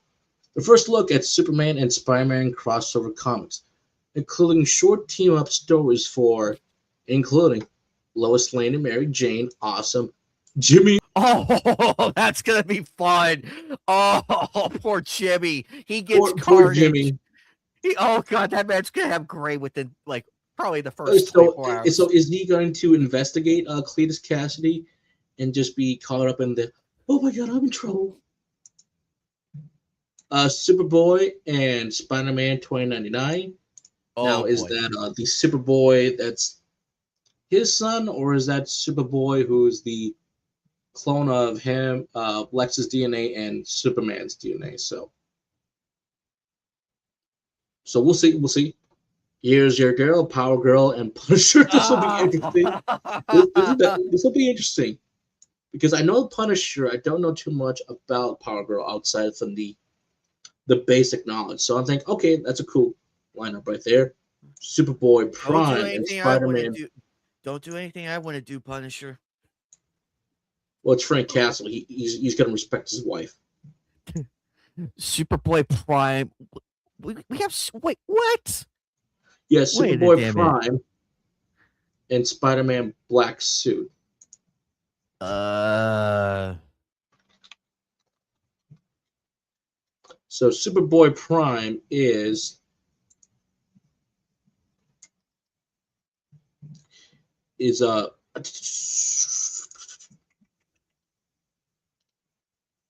from Earth Prime and is from Earth Prime. He's adopted son of Jerry and Naomi Kent, so this will be Superboy Prime. So this is the one who's the villain, who's in the Sinestro Corps, League of Supervillains, Legions of Doom, Red Lantern Corps, and Black Lantern Corps. So this is the villain version. It's the alternate version of Superboy. Devoid of any Earth Prime is devoid of any superheroes or even superhumans.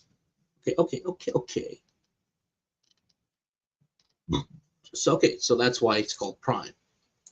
And then this is why I said before, Daily Planet and Daily Bugle. Dude, to hear James Joe, dude, I want to hear Triple J to say Superboy. He's a criminal. He's a menace. And have Clark be like, no, he's not. What do you know? What do you know? We know about that. Oh, we gotta see. That has to be in there. And we need Jameson and Lex here, Sheen him like say, so you think he's a criminal too? You have your name. James like, you have your name built on hospital. You at least help up with troubles and everything. But what does Superman do? Come down here and put a few guys? Put in prison? No. He's a criminal. He's a menace. We built statues of our tax dollars are going to these statues for Superman, who does not earn it. And then I do want to see and say, Parker, where you been? Where's you? And I just want to hear him say, Parker, where you been? And then he sees a photograph of Superman and Spider-Man. And Spider-Man together, and he just goes this: "The crap, mega crap. I'll pay $100 for it."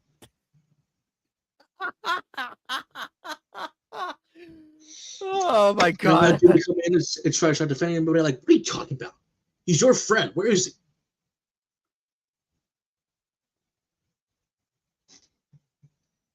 And then I just want the Green Goblin to finally show up. Oh, James, who's that photographer that takes the picture of both of them? I don't know. Which stuff just comes in the mail. See, people. I want all these references in there. Do it, please. Always have a reference to the legendary J.K. Simmons in the Sam Raimi Spider-Man movies. But dude, I can literally see people have these conversations. Again, if they haven't done it, do it now. Let's do it. So I am going to say these are fascinating team-ups. I want to know how the Daily Bugle will write articles about Spider-Man over there. I want to know how the Daily Planet is going to write stuff about everybody else. So this will be interesting. This will be interesting. It is going to be very, very interesting.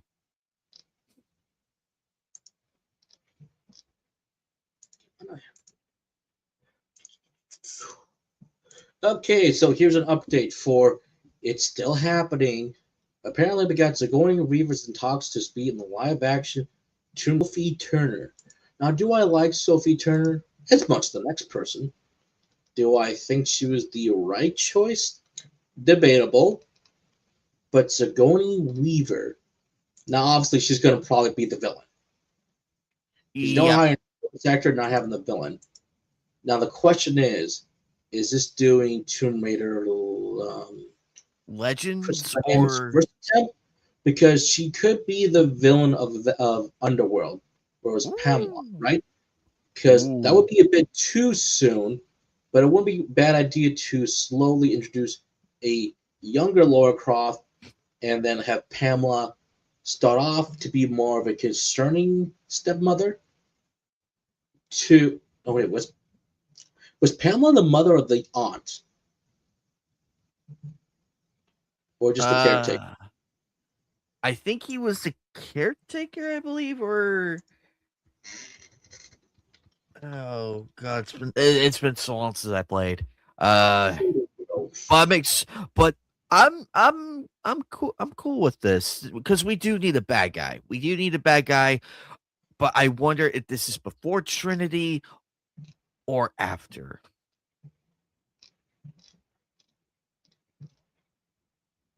Because based on this look, we're probably going into where Trinity is the main focal. But then again, everybody uses like different versions of lore over the years, so it's probably or set in that universe. It'll probably be somewhere between set in this universe. Maybe it'll be after Trinity because no, it's Amanda. Amanda, that's her name. Well, I think it was Pamela. It's Amanda for some strange reason. So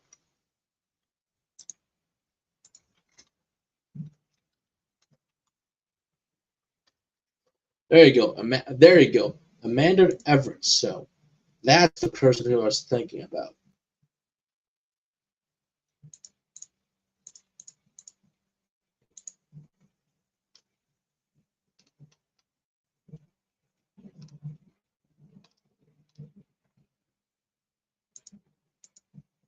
So this will be interesting. They're gonna do stuff that's after the games, which is I know what the anime, or should we say the adult the animation show that's on Netflix.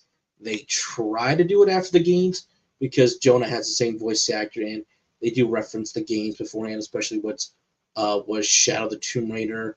Granted, that one was like a small disappointment for me. Like I got through it fine, but that show was a slight disappointment.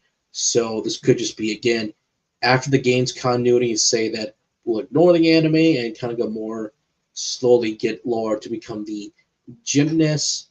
Having Sigourney Weaver will definitely get. Yeah, that's what I said. It wasn't the anime. It was like more of an adult Western show where they try to be adult, and it was just kind of iffy for that one for Tomb Raider. So so they could ignore the animation show and just be like, this is separate from that, or it takes place after it. Who knows? But with Weaver here, that will give you a nice chance to get some more fans to get on it, because you get Sophie Turner and her fans, and you'll get the Queen herself. Oh, I agree.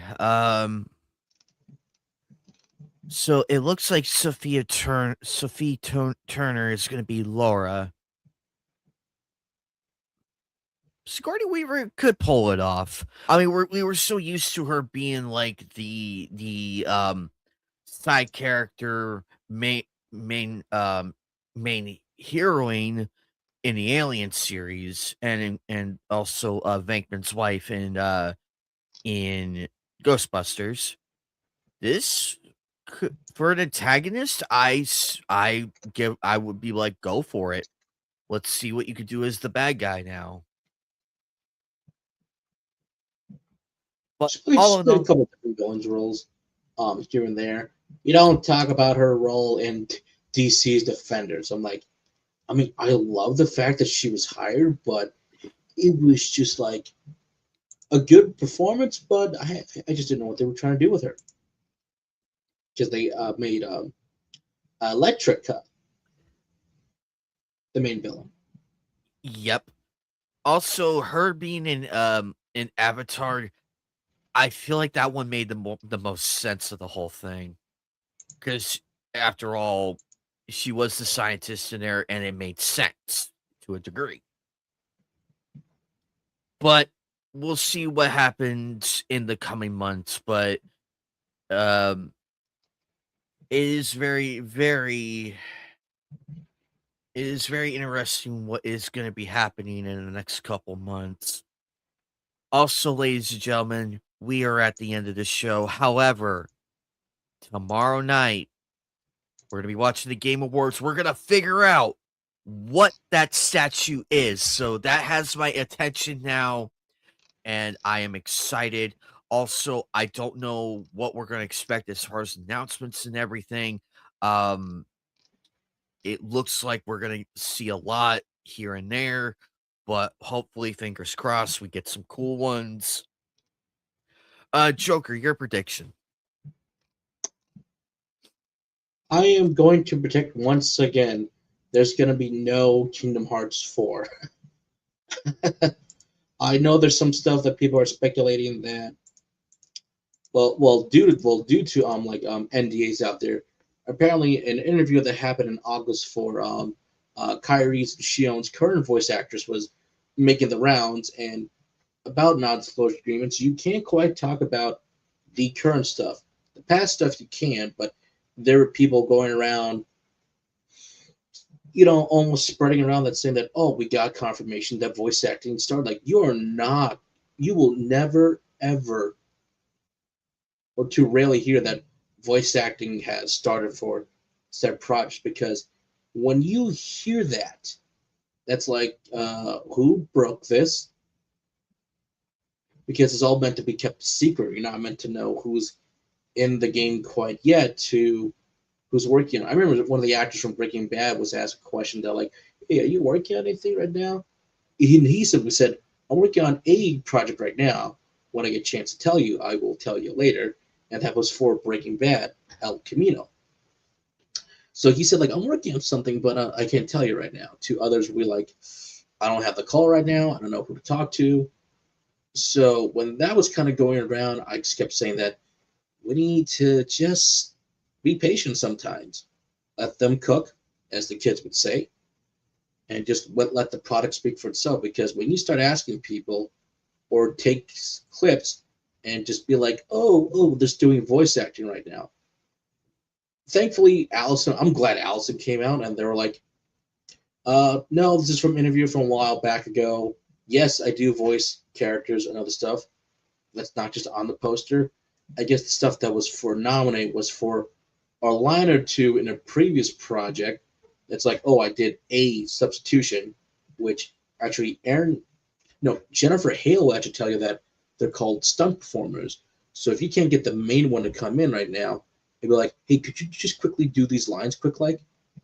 It's like, yeah, sure, I'll do it. So that's probably what Allison was, just a stunt voice for like a day or two, and then they got the original actress back. So it's like no big deal, or do something that's really quick like, and then hardly anybody would notice. So yes, you can say that I voiced Kairi, Shion, and did a little bit of nominate, even in Sonic for Genesis. You still had Sonic and Shadow's voice actor respectively voicing them, but every once in a while you'll hear Sonic's voice actor from the original voice Shadow for the last Sonic game that's on the Genesis, and you're like, wait, isn't that supposed to be the other guy? He's done a couple lines for Shadows here and there. Not too bad.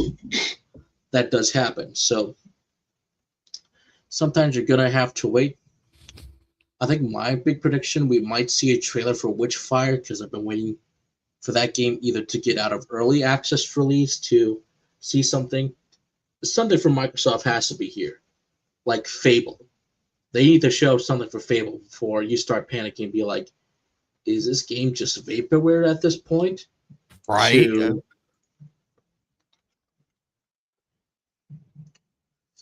That would be my concern.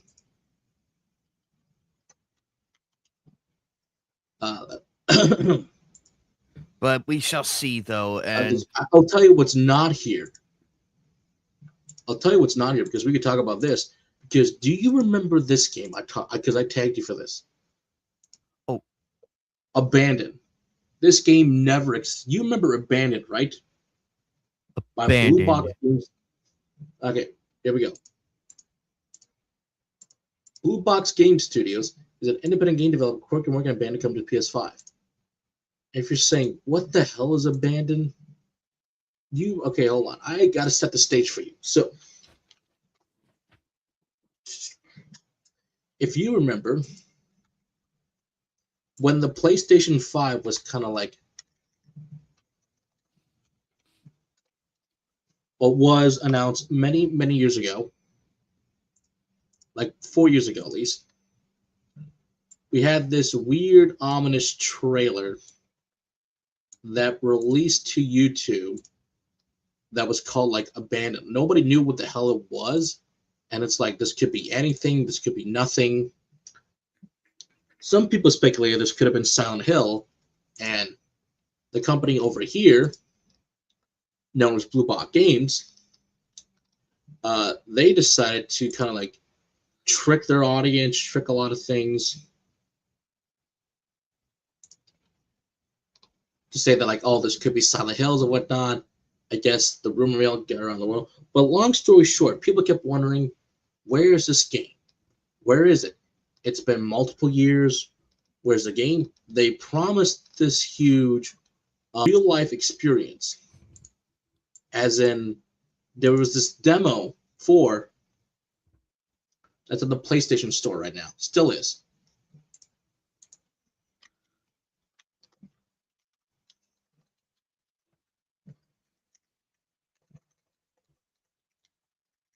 Okay, hold on. Let me set the story for you.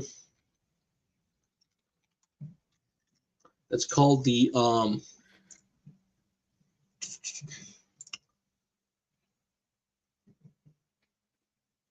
that is called the a real life. That is the real life experience app for PlayStation. What the hell is this all about? Apparently, let me set the stage for you. It was supposed to be like, here, you can experience the game as developers are gonna slowly release everything. Okay, here it is right here. See if I can put this up here. So, essentially, this was all that was on the app. When you downloaded it, it took forever to download. And you're thinking that things can't be that bad right now.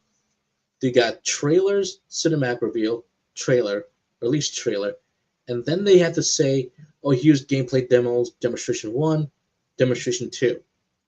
The trailer showed you it's just this.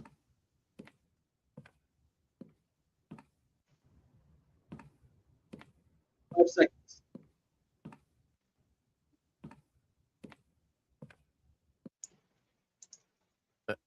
oh, Saying that's it? That was the trailer. wow. And again, going back to this, that was just a trailer. It just showed you the company's logo, this weird music playing, which is called I Saw Stars. Look it up on YouTube. It's a decent song. And one of the artists even actually commented upon it.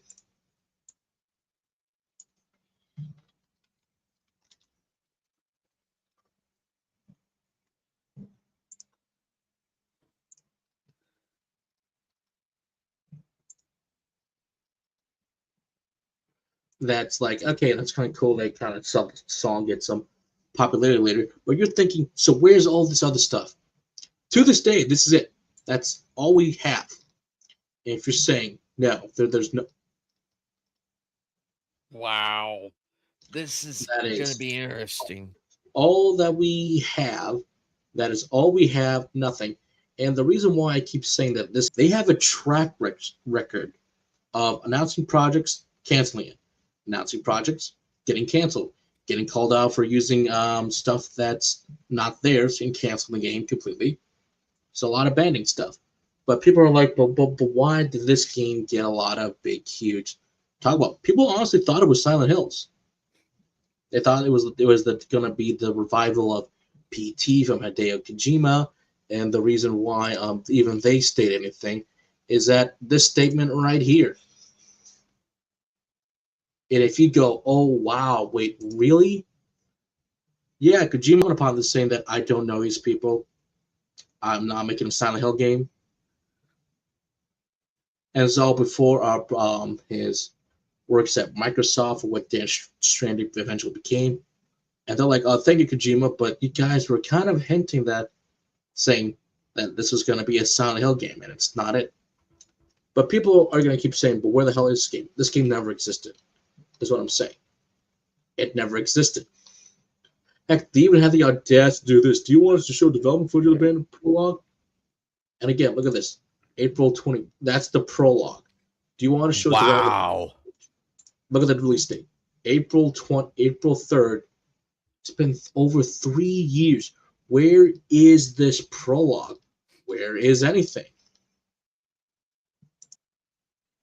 That's why I kept tweeting you so many times saying that this company has abandoned the game completely. It just doesn't exist. It's never existed. It's like, oh, people thought this game was canceled. They have to make this statement, but I can even do you one better.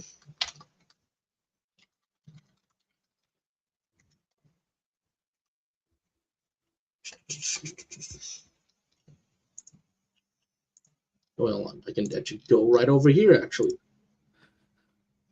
They saw the LinkedIn. There's still nothing updated on this site. Wow. Nothing. So this might have changed just a little bit, but there's nothing. But if you thought, well, let's go to the Instagram. Let's go to Instagram. Nothing. There used to be stuff here. Now it's all gone. Ooh, To make it further proof, what about their YouTube channel? These must have. Wow. Oh my, this has to be proof that they abandoned it. This has to be proof. This has to be proof without a question of a doubt that the game never existed. It was.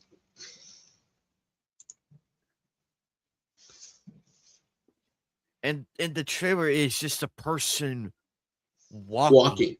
That's it. They can tell me that that the Wikipedia said that this has been delayed and this is a game that never existed. It never had proper funding. It must have been stuff that, oh, let's just get this together, get something at the door. We'll pretend it's Silent Hills and whatnot. We'll go along with it. And when the history of the company has came out, like I said, making gains, canceling, or they're just in disaster state. Why is this game even here? Yeah, I can safely say that I don't think they have been working on it. If they even been working on it, just release something or just say that we're working on it, but we're not going to release it. That's why I'm going to say that we're not going to see this game. It's been multiple years. They had the little interviews and stuff, but this was at a time that people were hungry for stuff, and for a PlayStation 5 console that might have a Silent Hill title, that sounds badass, but I don't think it's going to be there. So, so that was kind of a little fun going down memory from me at least, because I'm like, this could be a good game, this could be a bad game. I mean, the first teaser for this wasn't even that impressive. Like, it's just a bunch of still shots, went out, maybe some narration, but down that rabbit hole, the more it's like you just hit the pavement and you go, the SpongeBob meme, my back. Did. What stuff I expect to see at the Game Awards out there? A couple of Japanese titles out there, a couple surprises here and there. Hopefully, no one goes on the stage that said, "Say Jolene Cujo is my rabbi." Oh God. That was just embarrassing. Also, what the hell is Miss Piggy doing there? Oh, I expect when Todd Howard walks on the stage, he's gonna get booed. That That would be funny. would He be just that would walks on that would stage and there's a boo. Speaking of which, one last thing before we go. X-Men Evolution is in the lead of the first poll, trail with a 42%, which is right behind it with 28. Bodacious Space Pirates and Coyote Ragtime are tied. I'm like, well, I'm genuinely shocked. But there you go, folks. That's All what's right, that we'll that's see. that's what it's looking like right now. But remember, a lot can change. There's 1 day left to vote. There's 1 day left to vote because after tomorrow, I will post the final poll for the winners of both polls. However, from the looks of things, we might have a triple a triple entry in the final poll, but we'll see. But that's all for now, ladies and gentlemen. We had a fantastic time tonight. I'm excited for the Game Awards tomorrow, see what we're gonna do. Like I said, open invite. People want to be on the panel to talk about what's going on with with the show and everything. More than welcome to. I'm gonna be here, ready and willing, as we power through it. Next Thursday is literally the finale of Dot Hack Sign, so we're gonna get through that one next Thursday. Um, Take care, everybody. We love each and every one of you. We're gonna get out of here.